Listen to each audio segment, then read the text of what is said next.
Welcome to the Essentially You podcast. Dr. Trevor Cates, honey, how are you doing today, girl? You look gorgeous.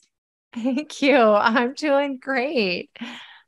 Well, today we're going to be talking about skincare and our hormones and really what we can do. Skin being a major reflection of what's going on inside of the body. And you are the expert to having glowing, gorgeous skin, but also again, skin being that representation of what's going on with us. Like you also help us to heal our bodies and then it show up on how our skin looks. And so I'm super excited to have this conversation. I'm super excited to talk about your new book, but I would love for you to just spend a little moment and tell us kind of what was the impetus for wanting to focus on helping women and helping people have beautiful skin. Yeah, absolutely. Well, I started with skin issues as a child. I had a lot of eczema, itchy rashes, problems with my skin. I had just reactions to everything.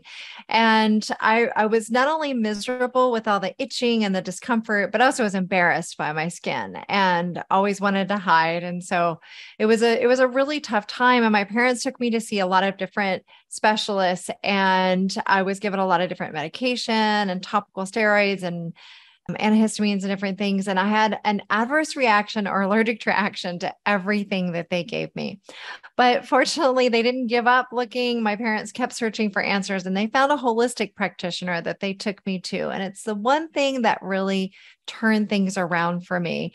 And my skin cleared up, my self-esteem I started to feel like a normal kid, a lot of these things. But I remember at that age thinking, why did I have to go through all of this to find this holistic approach? Why didn't the doctors mention this from the very beginning?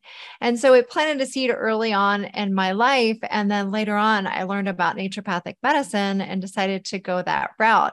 But it wasn't until about 10 years ago that I've been in practice for 22 years, but it wasn't until about 10 years ago that I started to focus more on skin, because my patients were saying to me, they were noticing difference in their skin, that their skin was improving after doing my programs. And to me, I was like, well, of course, that makes sense. The skin is your largest organ, and it is a great indicator of your overall health. And I realized that not many people were taught that, and that a lot of people go see a conventional dermatologist and they're given these topical steroids or things just to kind of suppress, or women will just wear more makeup, get creative with makeup, not really realizing that the skin is connected to everything and connected to our hormones, our nutritional status, inflammation. So many things are connected to our skin, including our gut as well. And so what I wanted to do was write my first book, Clean Skin from Within, to get this information out to people to understand the connection of our lifestyle, what we do, and our skin. And also that we can use our skin as an indicator of our health and what we're doing, where we're going, how to address root causes. And so that's why I really ended up on this path. And then I wrote my next book, my new book, Natural Beauty Reset, because I kept getting a lot of questions from women about their hormones, which I know you know a lot about hormones, and you're in my Hormones, Health and Harmony docuseries, and we talk a lot about hormones, Mariza, right? And so that's because so many women have questions about that. And it is one of these root causes that really is important for us to address. So I've certainly had my own. I mean, I think there's not a woman out there who hasn't struggled with her hormones at some point.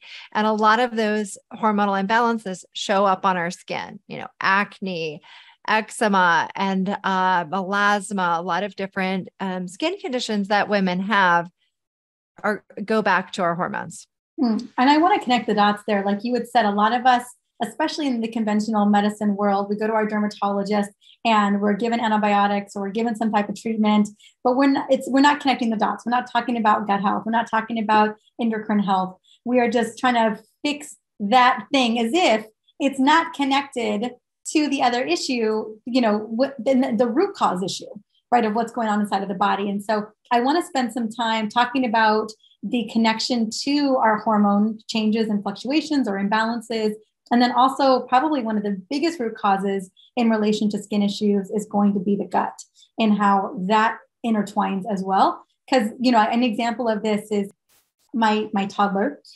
If I eat dairy, and I rarely do, but occasionally will, it'll just be a cheese at dinner that I'm so tempted by. Often it's my husband who is setting me up. And I have a hard time saying no. And I am still breastfeeding, and Kingston has a little, this little area right here. He will develop a tiny little rash anytime I consume dairy. And so I know that that's having an impact on his gut microbiome. And then in return, within about 48 hours, we'll see a little something. It's super rare that it happens, but occasionally it does. And I always feel like such a terrible mama. I am not going to lie, girl. I was like, why did I say yes to that cheese? And, because then I see it show up on my son's skin. And so just an example of, and I know some people, I've said this to people and they've looked at me like I'm crazy. And I'm like, no, this is exactly what's happening. And so I want to just speak into that connection, because so often people want the topical cream. They want to address the issue at hand, but not really get to, okay, well, why did that happen to begin with? Right. Absolutely. And here's the problem with ignoring it is that when you don't address the root cause, and skin can be one of the first warning signs that shows up, things like eczema. But if you don't address these root causes, things like, these skin conditions can get worse over time.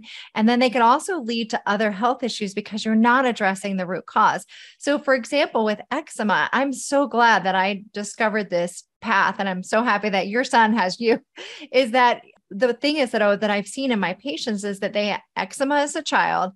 It wasn't addressed. Instead, the root cause wasn't addressed, and they was using topical steroids. And then later on, they developed asthma. So then they're using inhalers, and still the root causes are not addressed. And then later on, they develop autoimmune disease.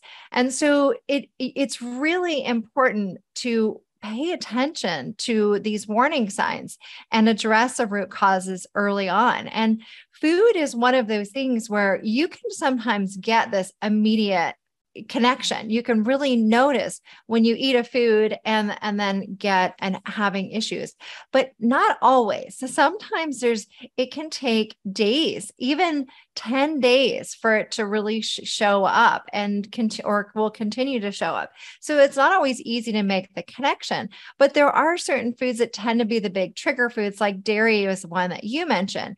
And dairy is an interesting one because we used to, as children, we used to think, oh, it's just like the healthiest food. And I know that's one of the things that was a problem with my skin is I was drinking milk all the time as a kid. And we were, we lived on a farm and we were getting organic milk. So it was like, this is healthy.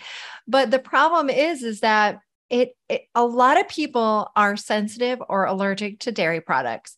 It also can increase inflammation in the body. And so you get that internal inflammation stirring up, then that triggers external inflammation on the skin. And also, I think a lot of times people forget that dairy comes from a lactating mammal. And in order for a mammal to lactate, she's got to have a certain number of surge in hormones. And those hormones will spill over into the dairy products. And so we're also getting hormones that we don't really need to throw off our hormonal imbalances when we consume dairy products. And also, and this is kind of gross, but I'm just going to share it, that milk is basically like a milk gland is basically a modified sweat gland. So if you think about it, we're getting toxins out of our body through our sweat. Think about it. The stuff just dumps over into the milk. So whatever the cow or goat or sheep or whatever is consuming, or mom, right, is consuming, it goes into the dairy products. And it's so, there are a lot of problems with dairy. I know it's one of those that's really hard for a lot of people to give up, though. It's also has, I could go on and on, lactose, which is a milk sugar. And one of the underlying issues with a lot of skin issues, also blood sugar imbalances. So you drink a lot of milk or dairy products that also can spike your blood sugar. Yeah. And for a couple of reasons. One, the dairy could have sugar in it, and two, the processing that goes with it. And then the third thing is the inflammation, as you mentioned. We know Yeah. that inflammation will drive blood sugar issues as well. It's really fascinating, like you said, that kind of that stepping stone of we'll first see eczema on babies or toddlers. My grandmother, I remember I was talking to my grandma. He had like a couple of colds, as babies do. And she's like, oh, you're about to step into earaches. And because that's the next thing, because that's, you stop breastfeeding and then you start giving you give toddlers cow milk. And that potentially lends to earaches. And I remember just listening to her talk and I was like, no, that's not going to happen. We aren't giving him dairy. Because I had known from early on that, well, one, I find dairy to be very inflammatory for so many people. I've just watched it like you watch so much eczema, so much asthma, hormonal imbalances. And so it's one of those foods that I just feel like we should be pretty cautious of and really pay attention to the signs. So it was just something I was looking out for. I having an autoimmune condition, I don't eat a lot of dairy in general. Occasionally I get talked into some cheese and then it goes through I know it's having a response to me, but it's even more heartbreaking when you see it show up, on your child as well. But yeah, we stepping stone from eczema to asthma, which we could also argue this is an autoimmune response to then a full-fledged autoimmune response, if we just look at it. Right. And skin being one of those first areas. And I don't know if you find this to be true, Dr. Trevor Cates, but I find that skin is the first thing to show, and it's really hard to resolve at times. It can be. It depends on if you catch it early. If you can address things early on, it's a lot easier.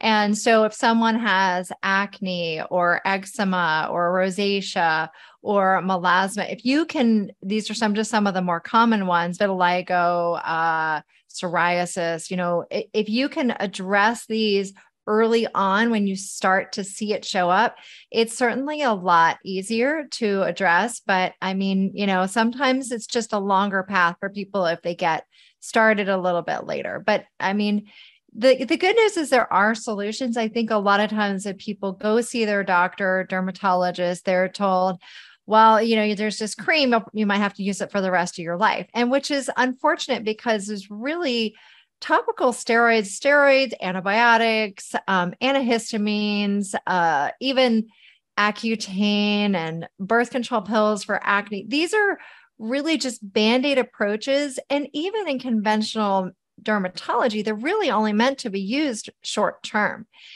just to help people get over like a bad case of things. But when it comes to long-term solutions, people oftentimes don't know where to go. I agree.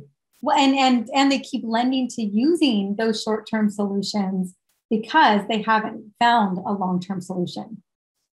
Mm-hmm.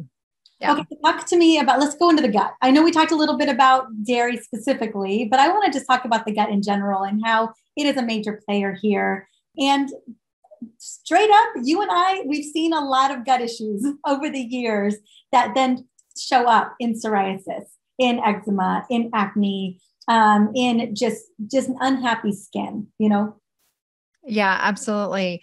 The gut is so important for the skin. And as a naturopathic physician, I know naturopathic doctors have been talking about the gut connection with the skin for a long time. And the good news is that the research is now there too, as well, to really show this connection, the gut-skin axis, the gut-skin connection, or even the gut-brain-skin connection, and how important the gut is. And so part of it has to do with our microbiome. And so when we have, we probably talked a lot about the gut microbiome and the importance of that and the microorganisms that live in and protect our gut health. But not as many people know about the skin microbiome. So our skin also has a variety of microorganisms, bacteria, viruses, all kinds of things, that little mites that live on our skin. And they're different than what lives in the gut, but they're also important to helping our skin health. And a big part of what helps our skin microbiome is our gut microbiome. And one of the things that I oftentimes see with people that have skin issues is they have leaky gut, which also leads to leaky skin. And again, leaky gut is something a lot of people talk about, but not as much about leaky skin. But if you think about it, our skin one of its biggest functions is to protect us from the outside world. And so it has this mild acidity to it. It has these microorganisms on it, and it's designed to protect us. But if the skin pH gets off, the microbiome gets off, then that barrier function to the outside world it just starts to break down, and it's not as resistant. It's not as resilient. It can't do its job as much. So what that means is people will oftentimes have skin issues, chronic skin issues.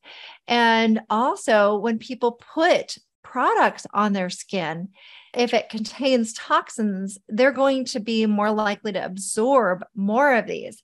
So we really need to address the gut. We need to help the skin. And of course, what we put on our skin is also important too, but a lot of it starts in the gut. Well, let's talk a little bit about what have been some of the biggest kind of takeaways in healing a leaky gut or healing some gut overgrowth. What is something you recommend? Yeah, absolutely. And of course, as you know, the gut ties into the hormones, our hormones too. So if we have leaky gut or we have dysbiosis in our gut, then that can create imbalances in our hormones. And when we look at skin conditions like acne, hormonal acne is really triggered by these gut issues. So it's really important. And again, acne is one of those things that can be one of the early warning signs our hormones are out of balance as women, and that we might start noticing breakouts at certain times of the month or certain phases of our life. And so that can be a warning sign. Hey, pay attention. And then this goes back to the gut. So absolutely, I think one of the most important things with healing leaky gut is to avoid or reduce at the very least any triggers that might be worsening it. So getting on a diet that really avoids things like dairy and gluten and sugar and things that tend to be some of the big triggers for worsening it. So I'm not saying that people have to avoid these forever, like all the big triggers forever. But while you heal leaky gut, it is important to be on a very clean diet so that your body can heal. And then meanwhile, you're avoiding the triggers, the interfering factors. And at the same time, you're doing things like taking certain supplements that can help, like L-glutamine and certain amino acids that will help heal leaky gut, looking at your gut microbiome and what's happening there, and maybe taking probiotics, but certainly upping your intake of fiber and getting a variety of produce that gives you that biodiversity that you need. I just read an article recently where we should be aiming for 30 different types of plants every single week to create that biodiversity. And that, it all starts at the grocery store about, how we can really mix and match that to create that biodiversity. And that most of us, I think it's like, 90% of us aren't getting enough fiber. Like we're way low, with just a lot of things where our gut's just like, could you just help me out a little bit here? Mm-hmm. When you're talking about hormonal driven acne as well, do you also see that with blood sugar issues? Absolutely. Absolutely. It's another big one. And we have to remember that insulin's a hormone. So it ties into everything. So when we eat a lot of sugar or foods that spike the blood sugar, increase blood sugar, that increases insulin, the hormone insulin. And with increases in insulin, that triggers excess sebum production, the oils in our skin, as well as excess androgen activity, which are some of the things that are known to really trigger acne breakouts. And so we find that there are certain people that tend to be more sensitive to these blood sugar imbalances. You might have a genetic predisposition, but really a lot of it goes back to just the typical ways that we eat in our society. Even people who eat a so-called healthy diet, a lot of times they're still getting too many grains, or they're getting too much fruit or juices, or like honey and various things that they think, oh, it's healthy. But if you're still, your body could be spiking your blood sugar if you're not finding the right timing of when you're eating. You're not getting the right nutrients. You're not getting both macro and micronutrients. And so, I think a lot of the times we get in this habit of eating the same foods all the time, right? And we're not getting that diversity, and we get stuck in a rut. And it's one of the reasons why in my new book, I wanted to talk about seasonal eating and how important it is to change up what we eat, not only for the diversity, but the nutrient quality, the flavor of foods, and also to kind of cycle through foods so we're not eating the same things all the time. No, I agree. It makes so much sense to be eating what is in season regarding vegetables and fruits and herbs, because, that's where it tastes the best. A strawberry in December isn't the same as a strawberry in June or July. That is for sure such a good example. And then I also wanted to know, I was thinking about, in terms of, absolutely mixing and matching, but then also about what we are putting on our skin. It's one thing to put what we're putting in our bodies, and I think that's probably the bigger game change. But then I think about all the products on the market, that we are applying every single day, and how it's interesting how hormone fluctuations can shift how our skin microbiome is working. But then I think about all the products that are out there that can completely mess with our hormones, the endocrine disruptors. And how do you help people navigate that? With all of the Sephoras out there and the MAC makeup, and just even going to just the grocery store, that aisle is pretty intense. Yeah, no, it's a big thing. And I think a lot of times people don't think about what they're putting on their skin is actually getting into circulation into their body. But, on average, people use 9 personal care products a day. What I think there are probably a lot of women out there saying, that's like double that. But that'll expose 9 products will expose you to 126 unique ingredients each day. But the problem is that it's not well regulated. The skincare industry, personal care product industry is not well regulated in the US. The FDA has banned only 11 ingredients in personal care products.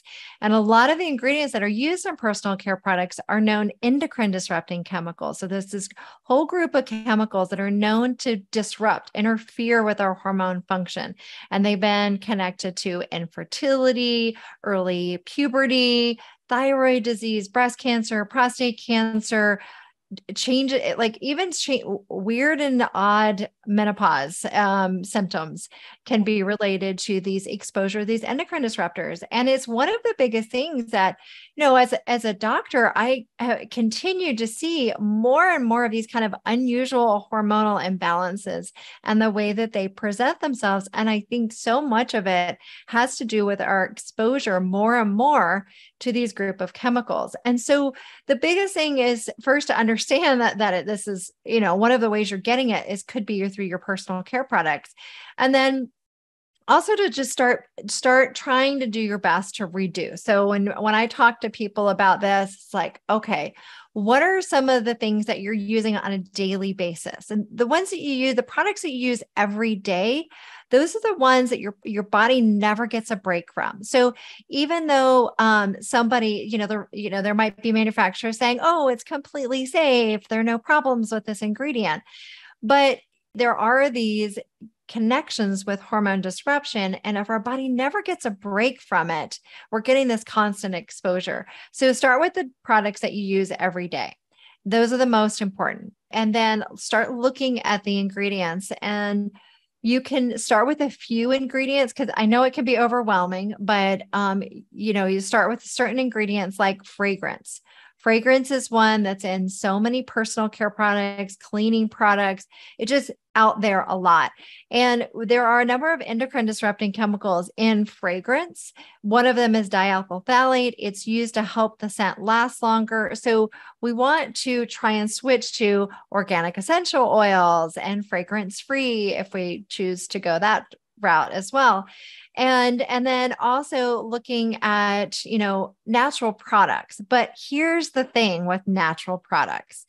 There's no regulation around the word natural. Right. And there's no regulation around the word hypoallergenic. So that actually means zero. It's just a marketing claim.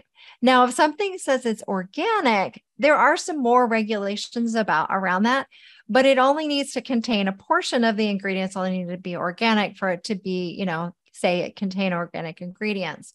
And then also if it says something like contains CoQ10, that it might only have just a teeny little amount, then it's loaded with a bunch of other stuff.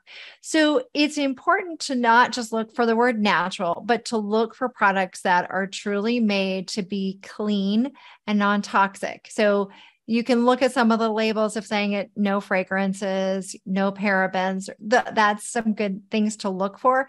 But don't forget to look at the label and look at the ingredients, just like you would with your food that you're buying or your supplements. You want to look at those ingredients. And there are resources like Environmental Working Group, EWG.org. They have a Skin Deep database. They also have verified products like the Spa Doctor My Skincare line are verified by EWG as clean, non-toxic. And then also, my book, Natural Beauty Reset, has a list of ingredients to start with to avoid. And I also help people understand other alternatives to use, and you can make some of your own stuff. Mm-hmm. So I have a whole bunch of DIY skincare recipes in my books as well. Nice. I'm so grateful that you gave us some resources, because you're absolutely right. There's a lot of marketing claims. There's a lot of focusing on the polyphenols or this antioxidant. It's got pomegranate extract in it, whatever it may be. But then what about everything else in there? And it can be so hard to decipher. I feel like, Environmental Working Group, or maybe there's a blogger or like a doctor expert, like the book that you can leverage and use. Like, I don't feel comfortable buying anything at the grocery store or anything at a drugstore. I don't trust any of it. Like, I feel like the research is done online, where you can really, someone who is like actually looking at the ingredients, giving it a score, getting a great sense. And that goes for cleaning products. That goes for all of it, because it all makes a difference. I was just telling a friend of mine, even the windshield wiper fluid that's in our newer car, every time we sprayed it, it was giving me a headache. They added something to fragrant. I mean, obviously added all kinds of stuff to it. It's blue, for goodness sakes. But the fragrance would come into the vehicle and it would hit me so hard. And so we emptied it, and we looked up a DUI recipe for windshield wiper cleaner, because just smelling this stuff is getting into our bodies. I know that feels extreme, but it was causing me all kinds of disruption. And so it's amazing how much just specifically focusing on fragrance specifically, whether it's in a skincare product, a shampoo, a lotion, it's in your trash bags, wherever, like that's that's an endocrine disruptor that we should be thinking about to upgrade. That's having an impact on your body, impact on your brain, impact on your hormones. Yeah, I think we just get so used to using the same products and not really thinking about what touches our skin and how it can get absorbed. And I mean, it's like even tampons, feminine hygiene products. So I think a lot of times women don't even think about the fact that if they're not organic, they can have pesticides in them, and then also all, fragrances and things like that in there. You just don't need it. And there are alternatives that are organic. I mean, even regular grocery stores now are carrying organic tampons and things. So, I mean, we're talking about going right to the source. We're talking, if you're using feminine hygiene products that have fragrance and things, it's right there. You just don't need it. There are lots of alternatives. And I'm noticing, this is an area that women really got outraged about, thank goodness. And a lot of the scented products are off the market. Like, it looks so different than like 3 years ago. However, I was looking at that aisle a couple of days ago at a Target, and I was looking at like Playtex, or I don't know what company it was. And it was a lot of greenwashing on the label. It looked natural, but there was nothing natural about those tampons. And I thought that was really fascinating that they're using the marketing. Clearly they had a section that was all organic, all natural, like the real deal. But you could tell where these other companies were trying to capitalize on that market, but really hadn't made the changes. Not enough. Not like you said, like the CoQ10 inside of your anti-aging cream, but then all the other stuff is in there, Right. It just really, we've got to become just more savvy. We have to become more savvy. We've got to advocate, especially women, we're the ones buying all this stuff. We're buying these things for our teenage girls. We're buying this stuff for our children, that we're putting this stuff on their skin every single day. This matters. It matters. My son today cut his little foot outside. And so my nanny asked, where's the Neosporin? So my new nanny, we just did a nanny transition this week after 20 months, or no, 17 months of our old nanny. It was a hard week this week. But he cut himself. And so she's like, well, where's the Neosporin? And I was like, oh, we don't have Neosporin in our house. We upgraded. We have other things that we use. And so it's just be thinking about, my advice, like you said, the stuff that you use the most, swap out first. And then the other stuff, use it up and then upgrade it. Upgrade it all. Just slowly but surely upgrade it all. There's an upgraded version of all of it out there. There's even an upgraded version of snacks. There's an upgraded version of dessert. You know what I'm saying? Like there's an upgraded version of all of it today. There's an upgraded version of bread or the dairy options. Like we can upgrade all of it. And so it's just a matter of, getting educated. I want to move back into the book really quickly, because I know it's so crazy, because the skin is really the window to all of it. But it's all of it that we are putting on our skin, that we're consuming every day. That's why it's all showing up. And I think a big part of this, Dr. Trevor Cates, is really awareness. Start really paying attention to, as you mentioned earlier, some of the stuff can take 10 days to unfold, but let's reverse engineer. What could it have been? Yeah, absolutely. And so in my new book, Natural Beauty Reset, I talk about, and it's about harmonizing hormones, restoring radiance, restoring your natural beauty. I mean, your beauty never went away. It's still there. You just might need a fresh reveal, a different look at yourself. And I talk about food, movement, mindset, and skincare, because all of these things are important. We talked a lot about food and skincare, but also movement and mindset are also really important for balancing your hormones, addressing root causes. And the thing is that all four of these things, your needs change for each season. And our hormones change with the seasons too. Even if you live in a place that you don't really feel like it has distinct seasons, there is a different distance in changing where the sun is. The days are shorter in the winter, so people tend to have lower of those feel-good neurotransmitters, dopamine and serotonin. They tend to have higher cortisol levels in the wintertime, lower in the summer. And we tend to see shifts in our hormones. So why would we do the same thing all year round? And I think of a fall in particular, where we are now. Now's a really good time to prepare for winter. And one of the great things is that fall harvest brings us a lot of really great nutrient dense foods and nature is so wise, and that a lot of these nutrients have immune boosting support. And as we're going into, fall and winter, where, we want to help support our immune system. So eating things that are high in beta carotene, vitamin A, like yams and sweet potatoes and squash, pumpkins, all of those things are really great for our immune system.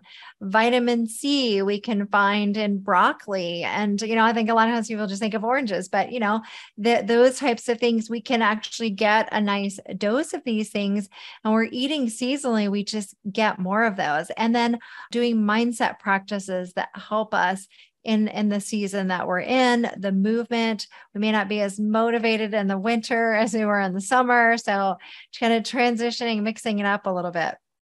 I love that. And I love thinking about even here in sunny San Diego. I'm definitely, girl, I'm not even ready for fall. I'm still just savoring all the summer. I know by the time this goes live, it's going to be right on the cusp of going to fall, and goodness knows, pumpkin, everything's going to be in full force once September hits.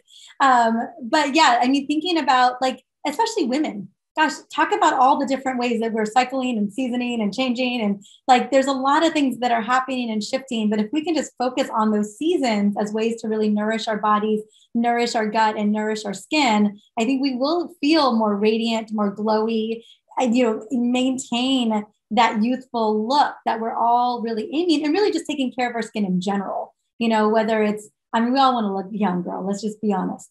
But we also, I'm turning 43 in like less than 2 weeks. And so I'm like, okay, all right, what are we doing? How are we doing it? And so I'm so excited to get your book because I know it's all interconnected. And so I can't wait. I know it's out literally in a couple of days. Let me see it. Yes. Mm-hmm. And where do we get it? Where do you want us to go and get it? You can go really anywhere books are sold. But I do have, when you go buy it wherever you want to buy it, go to thespadoctor.com//book and put in your order number and your name, and we'll send you a bunch of bonuses to help you get the most out of it. I've got workbooks in there. We've got coupon codes for the Spa Doctor. We're $50. We've got a bunch of different bonuses in there to really help support everything that's in the book. Oh, so good. Okay. So I've got the link too. I'm going to make sure that link, most importantly, is inside of the show notes. And then you got a podcast. You got a lot of things happening. You've got an event coming up right now as well. Do you want to just mention those really quickly? Yeah. Hormones, Health, and Harmony docuseries, September 13th is when we're re-releasing that. You're in this docuseries, Mariza. You're amazing. You're even in the trailer. So if people go to the trailer page, and I know you have the link for that, and then just watch the trailer, you'll see Mariza in there. But sign up for the docuseries and check it out. Lots of great experts on that. And also, I know you've got a summit going on too, but there's never enough. Like we could consume all of this. We got this. And then also you can find out more at thespadoctor.com about the Woman's Doctor podcast, our products, and all that we have going on. We're also on Instagram, Facebook, YouTube. So join us there. Love it. I'll have all the links. I'll have a link for the docuseries because this is happening just it's the perfect time to register. It's happening next week. The book comes out at the same day. Such beautiful timing there. And then a link to the website so you can go and check everything out there as well. So we are fully stacked on getting resources from you, my love. Thank you so much. One, for all the things you're doing right now, all the big things, right? Just celebrating you. Just incredible. The book, the docuseries, everything. Just thank you for loving up on us and really providing us the solutions to feel great in our skin. Yeah, absolutely. Thanks for everything you're doing, Mariza.